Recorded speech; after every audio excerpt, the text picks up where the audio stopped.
morning. Well, I've been asked to come and give a little brief report on the Belize Bible College. Some of you may know, and some may not, that on our mission trip last year, I met with Bob Farley, and we discussed their vision for this Bible college and how it had been progressing. And somehow, I ended up with the person with the most knowledge on getting the accreditation process and everything started with the college, and they nominated me the provost of the Belize Bible College. So I've been working for the last year to get them first their approval from the ministry education approved, and so that we could move forward. On top of that, I've been working on a lot of the paperwork and syllabi and all of those fun things, working with trying to collect teachers that can come down, even if it's on a short-term basis, and trying to coordinate all of that together. But I kind of wanted to show a little bit of where we've come. There's a picture from before that Michael had taken when they first went down there in December of 2014, I believe is the date, is when they went down there for the first time. And this was the plot of land, basically, that they designated for their vision. And when we went last year, we were amazed to see the progress that they have. Go ahead to my second slide. This was June of 16 when we went down there last year. You can see that they had a basic structure. There was rebar on the floor. They were waiting for cement to be poured. And so we were able to see the progress. And I want you guys to be able to see the progress as well, because it's very exciting. They tried out last fall with one half semester to see how it was going to work. And they continue to work on the building. And the students have been helping, the community's been helping, missionaries along the way have been helping. Go ahead and move to the next slide. This is what it looks like today. We have walls, we have classrooms, we have electricity. It's pretty amazing.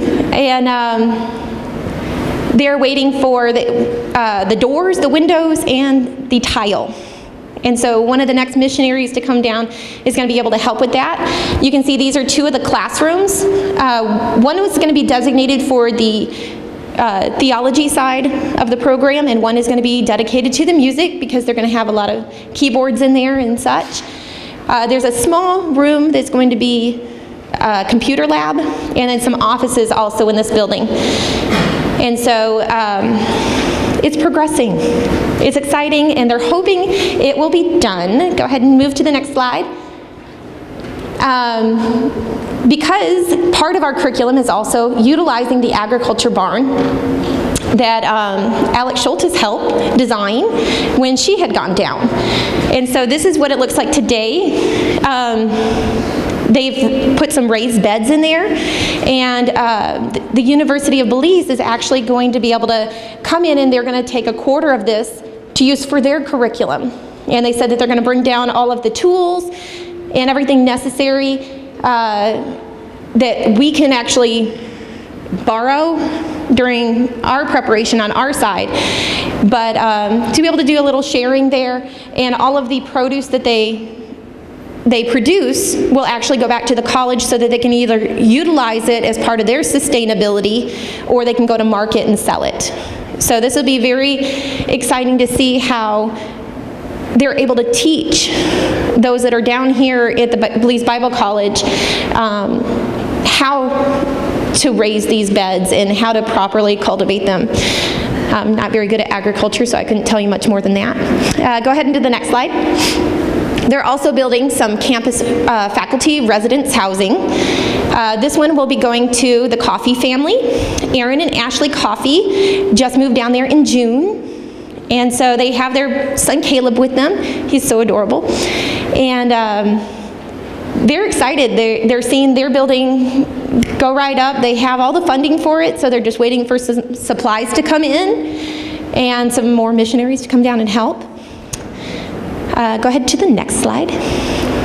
So we're actually going to be opening for good this time, the August 28th. And I had the great opportunity. It was very impromptu, which most things with Bob Farley are.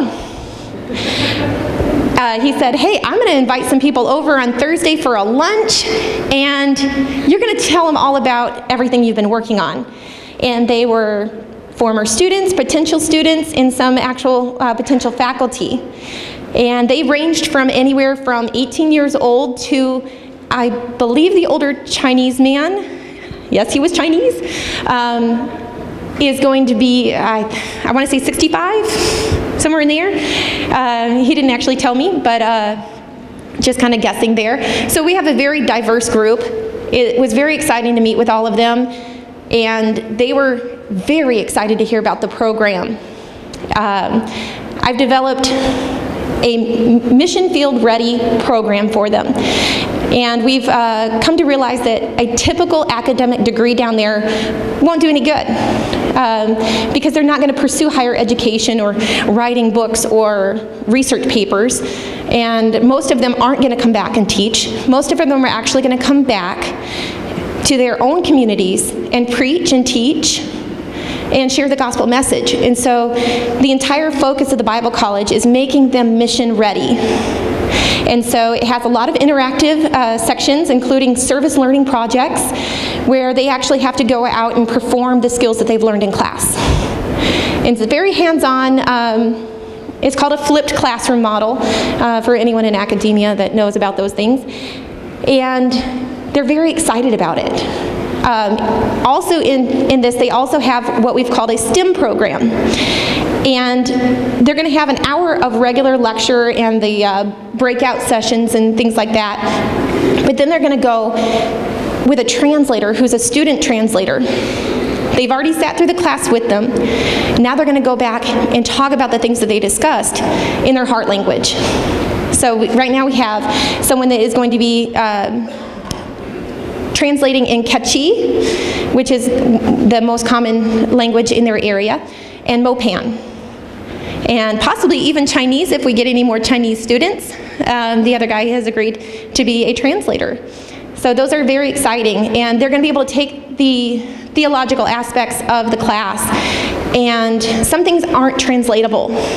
As you know, we have a hard time just ourselves being able to go back to the Greek and Hebrew and understanding their culture. And it's the same thing for them, is they know things better in their heart language. And so they're going to really be able to do that,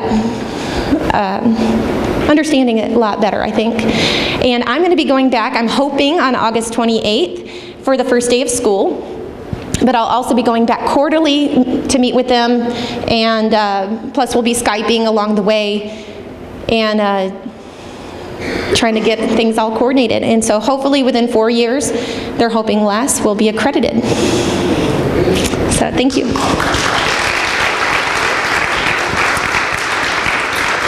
And one last thing, there's always needs. Every college has needs. They do need financial support. A secretary is greatly needed, along with support for others to come down and teach when needed. But also the scholarships. I'm excited about the scholarships because they're going to be a mentorship. And so you don't just donate money, but you come alongside the student and you're going to get a progress report from them on how they're doing. And so for $1,500 a year is all they need for their schooling, tuition, books, and food. And so, you know, it seems like nothing to us, but for them, it's a lot of money. And so most of them aren't able to work while they're in school. And so it would help their families out a lot. Additionally, we also need books. The accreditation agency says we need 3,500 books. We have less than 500 at the time. 3,500, yeah, that's a lot of books. And so we're always looking for books, and we found some cheap ways to send things down, and Michael has the addresses for those. And then, of course, prayer. We can't do anything without prayer partners. And so just let us know if you can help out in any way. Thank you.